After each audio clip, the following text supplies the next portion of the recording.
امام غزالی ہی نقل کرتے ہیں اور ابن حجر نے بھی اس کو نقل کیا کہ بنی اسرائیل میں ایک عابد تھا، ایک صالح انسان تھا، اعمال صالح کرنے والا تھا، عبادت گزار تھا،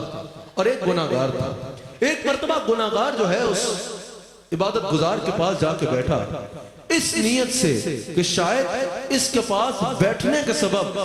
اللہ میرے گناہوں کو معاف کر دے۔ لیکن جب وہ جا کے بیٹھا اس عبادت گزار کے پاس،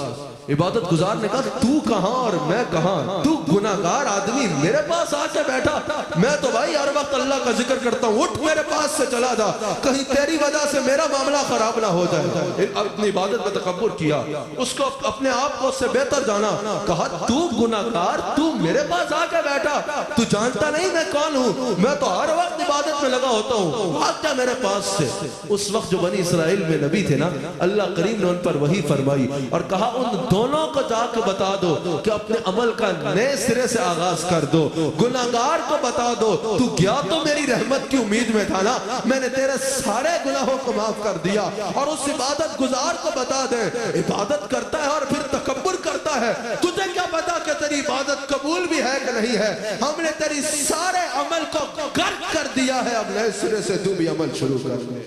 دونوں کو کہہ دے کہ عمل کو نئے سرے سے شروع کر دے، عمل کو نئے سرے سے شروع کر دے۔ اگر عبادت کرنی ہے بھائی، یہ تو صوفیاء کا طریقہ نہیں ہے کہ عبادت کر کے پھر جو ہے وہ اس پر تکبر کرو، دیکھو بھائی میں عبادت کرتا ہوں۔